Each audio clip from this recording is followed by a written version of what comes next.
भारतीय बंधू भगिनींनो, भारताच्या स्वातंत्र्याच्या थरारक कहाणीच्या मागील दुसऱ्या भागात आपण इंग्लंडच्या ईस्ट इंडिया कंपनीने व्यापारातून भारतात सत्ता कशी मिळवली, प्लासीची लढाई, रॉबर्ट क्लाईव्ह आणि इंग्रजांनी भारतावर वर्चस्व कसे निर्माण केले याची रोमहर्षक कथा आपण पाहिली.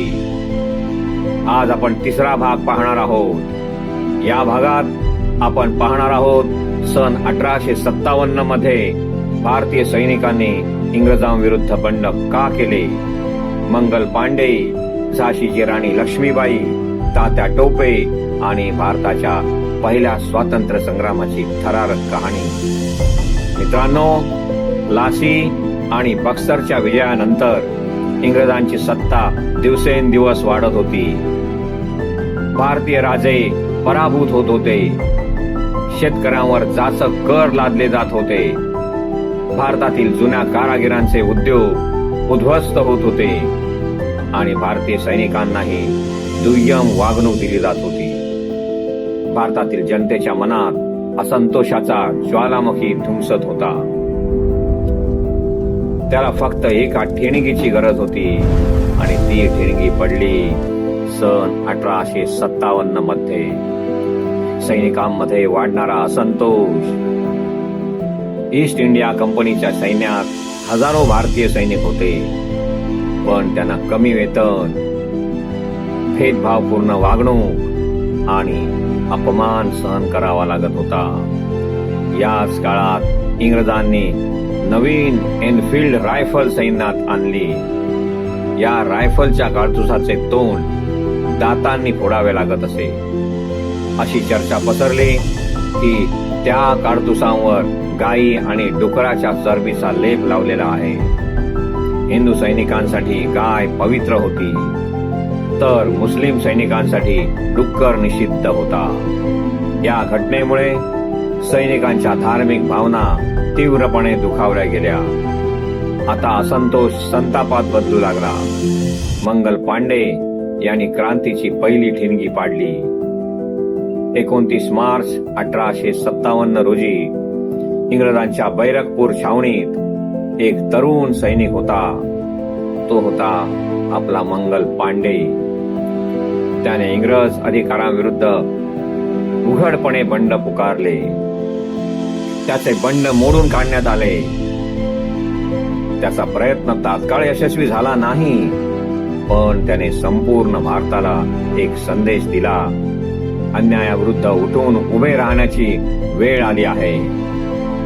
पुढे 8 एप्रिल 1857 रोजी मंगल पांडे यांच्यावर देशद्रोहाचा आरोप ठेवून त्यांना फाशी देण्यात आली. पण त्यांचे बलिदान व्यर्थ गेले नाही. 10 मे 1857 रोजी मेरठ येथून उठलेले वादळ. या दिवशी मेरठच्या छावणीत भारतीय सैनिकांनी इंग्रजांविरुद्ध खुले बंड केले. तुरुंगातील सैनिकांची सुटका करण्यात आली. यानंतर हजारो सैनिक दिल्लीकडे निघाले.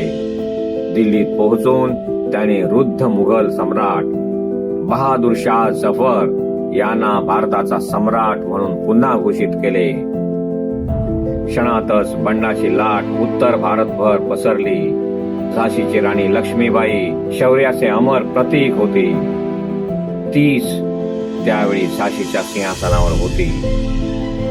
राणी लक्ष्मीबाईला एक दत्तक पुत्र होता, पण इंग्रजांनी दत्तक वारस मान्य नाही या धोरणाखाली झाशी आपल्या ताब्यात घेण्याचा प्रयत्न केला.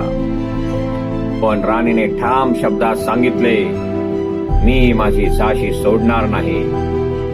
यानंतर झाशीच्या किल्ल्यावर भीषण युद्ध झाले. हातात तलवार, पाठीवर बांधलेला तिचा दत्तक पुत्र आणि मनात मातृभूमीचे प्रेम. राणी लक्ष्मीबाई शेवटच्या श्वासापर्यंत लढत राहिल्या. आजही त्यांचे नाव घेताच प्रत्येक भारतीयाचा ऊर अभिमानाने भरून येतो. या संघर्षात तात्या टोपे, नानासाहेब पेशवे, बेगम हजरत महल, कुंवर सिंग आणि अनेक शूरवीरांनी इंग्रजांविरुद्ध जोरदार लढा दिला. काही ठिकाणी इंग्रजांना मोठा पराभवही स्वीकारावा लागला. परंतु एक संध नेतृत्वाचा अभाव, आधुनिक शस्त्रास्त्रांची कमतरता आणि काही भारतीयांकडून झालेला विश्वासघात यामुळे 1857चे हे बंड हळूहळू इंग्रजांकडून दडपले गेले. पण भारतीयांच्या मनातील स्वातंत्र्याची ज्योत मात्र इंग्रज त्यानंतर कधीही विझवू शकले नाही. उलट या संघर्षाने संपूर्ण देशाला एक नवी प्रेरणा दिली. भारतातील स्वातंत्र्य लढ्याचे हे पहिले महान पर्व ठरले. याच कारणामुळे इतिहासात 1857ला भारतातील पहिले स्वातंत्र्य समर म्हणून गौरवले जाते. मित्रांनो, हा होता भारताच्या स्वातंत्र्याच्या थरारक कहाणीचा तिसरा भाग.